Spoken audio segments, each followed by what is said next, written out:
Good morning. बहुत ही important topic के बारे में बात करेंगे। रुपए की वैल्यू गिरती क्यों जा रही है। एक बहुत ही अच्छा आर्टिकल पब्लिश किया गया है जो फॉर्मर आरबीआई के गवर्नर हैं, सी रंगराजन जी। इन्होंने ये आर्टिकल पब्लिश किया है, तो जानेंगे इसको। एंड एन आर भानुमूर्ति जो डायरेक्टर हैं मद्रास स्कूल ऑफ इकोनॉमिक्स के। तो बहुत अच्छा आर्टिकल है, इसको समझने की कोशिश करते हैं। इन्होंने क्या रीजंस बताए हैं। देखो, जो रुपए का सडन डिक्लाइन हुआ है उसने लोगों को हिला के रख दिया और इंडिया की मार्केट्स को भी हिला के रख दिया है। वो ये जानने की कोशिश कर रहे हैं कि ऐसा हो क्यों रहा है, जबकि हमारी इकोनॉमी बहुत अच्छा कर रही है ना। हमारी ग्रोथ रेट भी बहुत अच्छी है, हमारा इन्फ्लेशन भी कंट्रोल्ड है। मैंने आपको बताया था 1.33% इन्फ्लेशन रहा है, और हमारा करंट अकाउंट डेफिसिट भी नैरो हो रहा है, CAD। मैं करंट अकाउंट डेफिसिट की बात कर रहा हूँ, ट्रेड अकाउंट डेफिसिट की बात नहीं कर रहा हूँ, राइट। तो ये भी हमारा नैरो होता जा रहा है। इंडिया की ग्रोथ रेट मैंने आपको बताया था, प्रिडिक्टेड है एडवांस एस्टीमेट में 7.4%। CPI inflation, consumer price index, ये 1.33 रहा है ना। करंट अकाउंट डेफिसिट भी हमारा जो 0.76 रहा है पहले हाफ में परसेंट ऑफ GDP में, कंपेयर टू लास्ट ईयर हमारा कितना रहा था, 1.35% रहा था। मतलब हाफ हो गया है सीधे सीधे करंट अकाउंट डेफिसिट आधे साल के लिए अगर देखा जाए तो, राइट। फिर भी हमारा रुपया क्या है, 6% से ज़्यादा गिर गया है सिंस अप्रैल 2025। इसके विलेन क्या है, ऐसा हो क्यों रहा है डेफिसिट, मतलब ये रुपया गिर क्यों रहा है इतना सब कुछ अच्छा होने के बाद भी। तो इसके दो मेन रीजन बताए गए हैं। पहला मेन रीजन है ट्रेड डेफिसिट। इंडिया का करंट अकाउंट डेफिसिट बहुत बड़ा हो, मतलब करंट अकाउंट डेफिसिट भले ही कम हुआ, लेकिन ट्रेड डेफिसिट हमारा इंक्रीज हुआ है। $96.58 बिलियन रहा था अप्रैल से लेकर दिसंबर 2025 तक। अगर इसको 2024 से कंपेयर करें तो ये $88 बिलियन रहा था। तो $8 बिलियन क्या रहा है, हमारा ट्रेड डेफिसिट इंक्रीज हुआ है।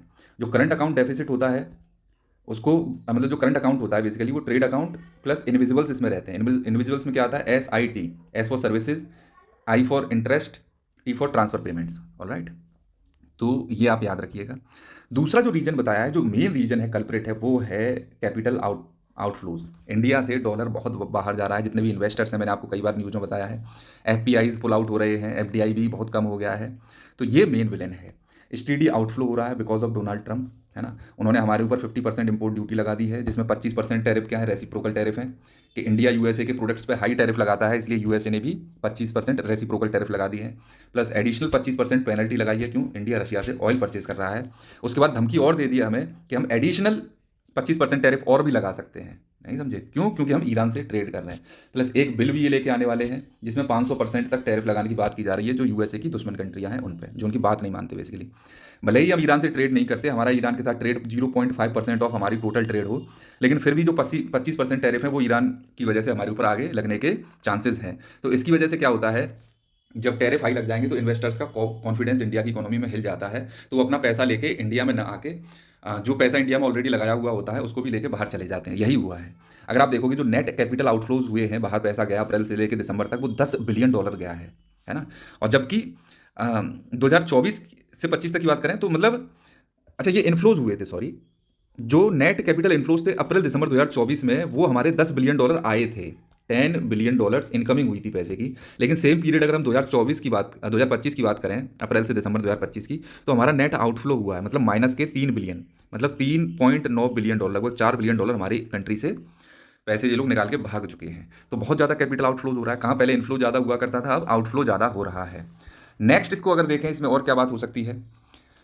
इकोनॉमिक फैक्टर्स में जैसे हॉस्टाइल एटीट्यूड है USA का, ये भी बहुत बड़ा रोल प्ले कर रहा है ना। फेडरल रिजर्व जो RBI है, रिजर्व बैंक मानेंगे या सेंट्रल बैंक है USA की, फेडरल रिजर्व, उसने भी अपने इंटरेस्ट रेट को हाइक कर दिया। इंटरेस्ट रेट को हाइक करने का क्या मतलब होता है कि मान लो पहले 1% इंटरेस्ट ब्याज पे सरकार नहीं कहेंगे, USA की अदर बैंक पैसा उठा सकती थी, पैसा उधार ले सकती थी। मान लो 1% ब्याज पे फेडरल रिजर्व ने क्या किया, पैसा दे दिया। अब ये पैसा बैंक ने ले लिया है, तो बैंक कहाँ पे देगी इसको, लोगों को, पीपल को, बिजनेसमैन को लोन पे दे देगी। अब ये लोन पे लेके इसको क्या करेंगे, इन्वेस्ट करेंगे दूसरी कंट्रियों में, इंडिया में इन्वेस्ट करेंगे, अदर कंट्रीज में इन्वेस्ट करेंगे, वहाँ से पैसा कमाएंगे और फिर ये पैसा कर्जा चुकाया जाएगा वापस।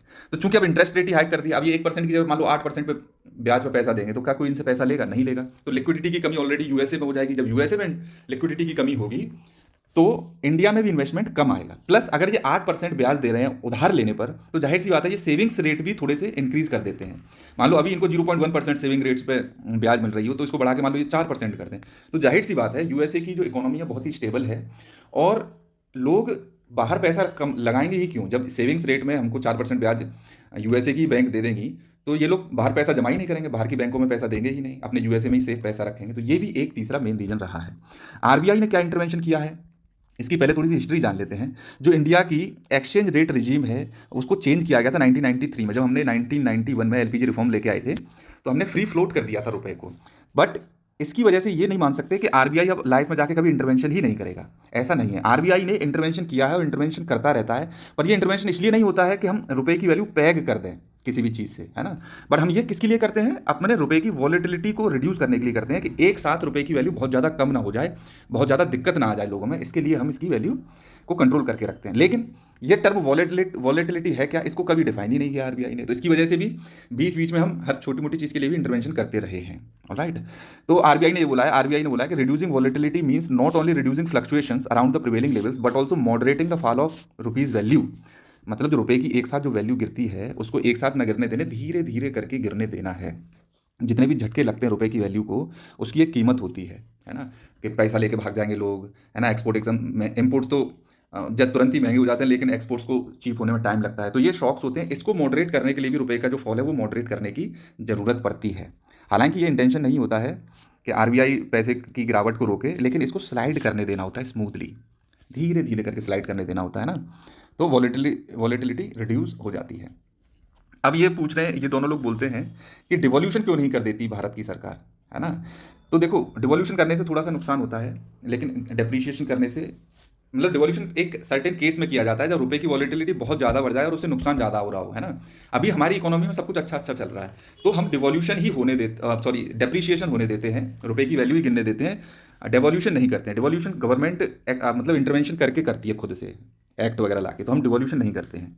देखो क्या होता है, जो import content of India's exports is rising, जो हम इम्पोर्ट करते हैं चीज़ों को, रॉ मटेरियल को, फिर उसका फाइनल प्रोडक्ट बना के हम लोग एक्सपोर्ट कर देते हैं, ठीक है। तो ये रॉ मटेरियल का इम्पोर्ट इंक्रीज़ हो रहा है, भले ही हमारे एक्सपोर्ट इंक्रीज़ हो रहे हो, लेकिन इम्पोर्ट भी हमारा बढ़ रहा है। तो as a result stimulus to export provided by devaluation will be moderated. तो इतना ज़्यादा फायदा होगा नहीं अगर हम डिवॉल्यूशन कर दें अपने रुपए का, तो नहीं समझे, क्योंकि भाई रॉ मटेरियल का इम्पोर्ट भी तो हमारा बढ़ जाएगा ऑटोमेटिकली।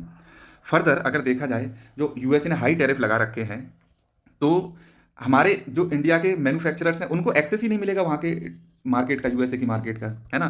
तो जो इम्पोर्ट साइड है वो तो हमारे बढ़ता जाएगा भाई। जो हम लोग इम्पोर्ट जितना भी करते हैं वो किस चीज़ का करते हैं, एसेंशियल गुड्स का करते हैं। एसेंशियल गुड्स कौन कौन से, हम भाई कच्चा तेल परचेज कर रहे होते हैं, है ना। यही तो जो 25% है हमारे टोटल मर्चेंडाइज इम्पोर्ट का, तो ये हमारे एसेंशियल इम्पोर्ट्स हैं भाई। तो हमारे इम्पोर्ट्स तो कम नहीं होंगे, रादर देन हमारे एक्सपोर्ट्स तो नहीं बढ़ेंगे, लेकिन हमारे इम्पोर्ट्स कॉस्टली हो जाएंगे, ये हो जाएगा इससे। जनरली ये होता है ना कि रुपए को डिवॉल्यूशन करते हैं या रुपए की वैल्यू गिर जाए तो इम्पोर्ट्स महंगे हो जाते हैं और एक्सपोर्ट्स सस्ते हो जाते हैं, तो ज़्यादा एक्सपोर्ट होने लगता है, इम्पोर्ट कम होने लगता है। लेकिन ऐसा हमारे केस में नहीं होगा, क्योंकि हम एसेंशियल गुड्स का ही इम्पोर्ट करते ही हैं, है ना।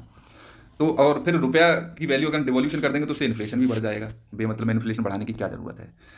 अब देखो, इंडिया का जो इन्फ्लेशन है it is not higher than the inflation of developed countries. हमारा इन्फ्लेशन डेवलप्ड कंट्रीज से ज़्यादा है ही नहीं, उनके ही बराबर है या उससे कम है। तो डिवॉल्यूशन करने की जरूरत हमें जब पड़ती है जब वाइड स्प्रेड डिस्पैरिटी हो इन इन्फ्लेशन, हमारा इन्फ्लेशन बहुत ज़्यादा हो रहा होता है, पैसे की कीमतें बहुत, मतलब चीज़ों की कीमतें बहुत ज़्यादा बढ़ रही होती हैं, 10% इन्फ्लेशन होता है इकोनॉमी में, तो इसका मतलब है आरबीआई को इंटरवेंशन करना पड़ता है और रुपए को डिवॉल्यूशन करने की जरूरत पड़ती। हमारा जब इन्फ्लेशन ही 1.33% है तो हमें रुपए को डिवॉल्यूशन करने की जरूरत ही नहीं है, नहीं समझे।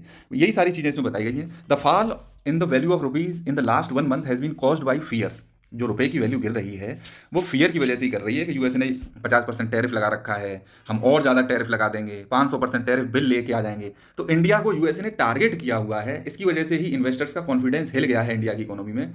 यूएसए से जितना भी इन्वेस्टमेंट आता था वो वापस पुल अप कर रहे हैं, इसकी वजह से ही हमारा जो है रुपए की वैल्यू गिर रही है। What is hitting the rupee is now the capital outflows, जो पैसा वापस जा रहा है। एक चीज़ ध्यान रखिएगा, जो यूएसए है वो पूरे वर्ल्ड को फाइनेंशियल सर्विसेज प्रोवाइड कराता है, फाइनेंशियल सर्विसेज हब है। मतलब वर्ल्ड में ज़्यादातर पैसा जहाँ भी जाता है वो यूएसए से ही आता है। यूएसए की बैंक हो गई, यूएसए की कंपनियाँ हो गई, यूएसए के जो लोग हैं आम आदमी वो इन्वेस्ट करते हैं फॉरेन कंट्रीज़ में। तो ये फाइनेंशियल सर्विसेज पे हम डिपेंडेंट हैं यूएसए से। तो यूएसए का जब ट्रंप ही हमारे ऊपर टैरिफ लगाने की बात करेगा तो वहाँ के जो फाइनेंशियल सर्विस प्रोवाइडर्स हैं उनका तो इन्वेस्टर्स से हमारे से भरोसा ही उठ जाएगा, ठीक है कि नहीं। तो इसीलिए वो अपना पैसा वापस लेके जा रहे हैं, इसकी वजह से हमारा जो है रुपया गिर रहा है। तो इसमें सॉल्यूशन क्या दिया इन्होंने यही बोला है कि कैपिटल आउटफ्लोज बढ़ते ही जाएंगे, है ना, अगर ट्रम्प से तुम बात नहीं करोगे, और हमारे रुपए की वैल्यू गिरती ही चली जाएगी। जो हमारा मेन जो है वो है ट्रेड नेगोशिएशंस। हमें ट्रम्प के साथ एक अंडरस्टैंडिंग पे आना पड़ेगा, we have to come to an understanding with USA, जिससे कि हमारा रुपए का वो फॉल कम हो सके। राइट, अगर इसमें कुछ न समझ में आया हो तो मुझे बताइएगा। Thank you.